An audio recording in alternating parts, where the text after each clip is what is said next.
Alright, I'm going to be going over my Rad Fire Brute and my Fire Kinetics Corruptor. These are the two tunes I use for farming all the time. For the Corruptor, the Kinetics Falcon Shift, it keeps my Brute at 600% damage bonus 24/7. So that's why I use two tunes. And using two tunes is actually better than one, especially when farming influence. And the reason for that is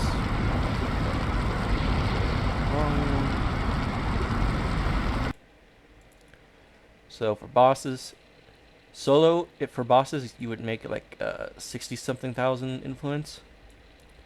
But if you have a second character, uh, you make 40,000 influence plus another 40,000 on your other character. So you're making 80,000 influence, pretty much. So, Red Fire Brew, I'm not going to go too much into details about the IOs. They should be self-explanatory, really. It's about what you expect to see on a fire farmer. Incarnates. Alpha, I use Musculature Core Paragon. Judgment. Judgment and interface and lore is kind of your preference. But if you want my opinion, Iron Core Final Judgment is the best when it comes to farming. So is Degenerative Core Flawless Interface and Banish Panophion Radio Superior. I've tried many different incarnates for these, and I think these three are just the best. Aegis Core Epiphany, this is a no-brainer. It's the most overpowered Destiny incarnate in the game. Just hands down the best. And for Soul or Hybrid, I use Assault Radio Embodiment. Chance for a double hit.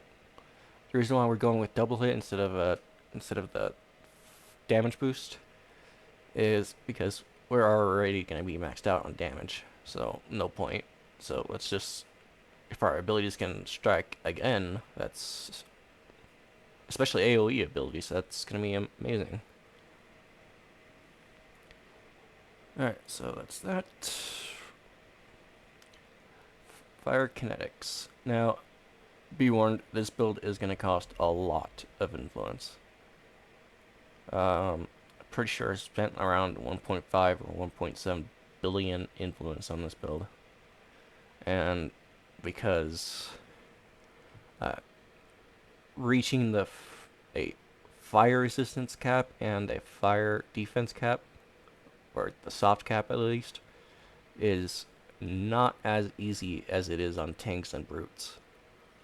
So, just be warned. This build's going to cost you a lot. But I think it's well worth it. Now, I tried to go with recharge rate for most of this.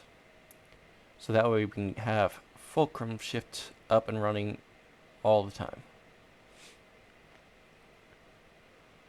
So I'll just give you a quick look at the IOs, and then I'll go over Incarnates. Incarnates, for Alpha, I use Spiritual Core Paragon. This increased recharge rate and healing. Interface, you don't really need interface incarnate because you're not going to be doing damage with your corruptor.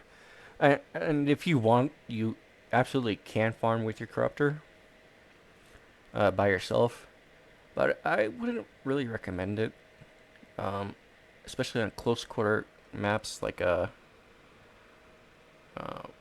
Briggs's Comic Con farm. I love that farm, but if you're not playing a tank or brute, you're gonna die. You're most likely gonna die at plus 4 times 8 settings. So, interface, this is completely optional. You don't need it. Aegis Core Epiphany, you do need this, and I'll explain why you need this soon. Support Core. This will give your brute plus damage, accuracy, and defense. And Judgment is also optional. You don't have to get incarnates for these two. These two right here. And it's because you're not going to be using it. Alright. Am I forgetting anything? I don't think so. Alright.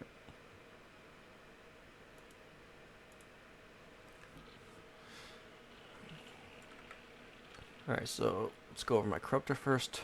So I have my corruptor tune following my brute, and I have Falcon Shift on auto. Now here's the interesting part: is my hasten ability it has the same exact cooldown as Aegis Core. So when I play my brute, as soon as my Aegis Core Epiphany is back up, I know to alt tab back to my corruptor and toggle these abilities. I love it. You'll see in just a minute when I start farming. I feel like I'm forgetting to mention something, but I can't think of it. Oh well. So let's just show it off now. Ageless, gonna hasten and toggle the hybrid. Yep, same for my brute, and we're gonna walk in.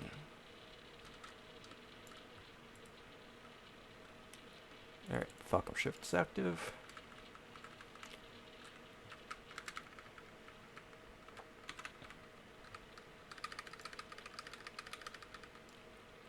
And yeah, enemies will just melt. Just look at their HP bar just going away. It's a little effort. And we're already at the damage bonus cap, which is 600% for brutes.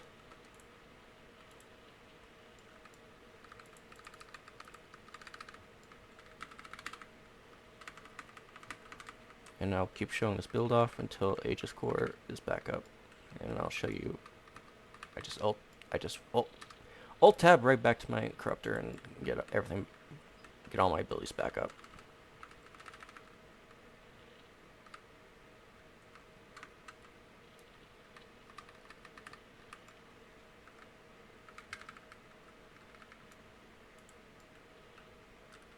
Yeah, I'm just gonna ignore that one.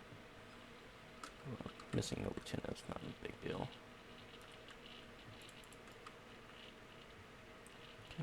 Thank you.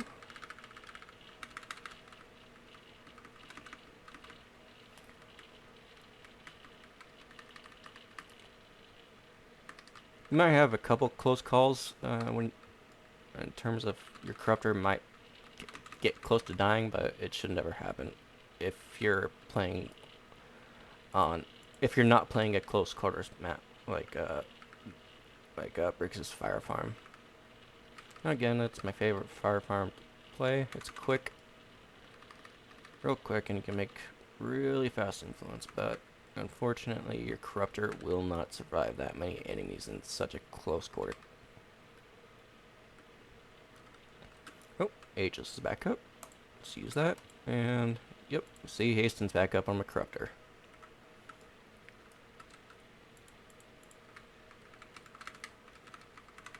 And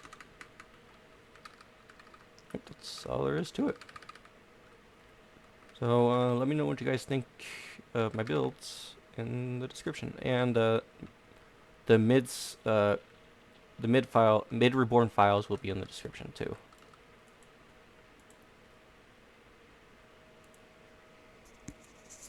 Mic off.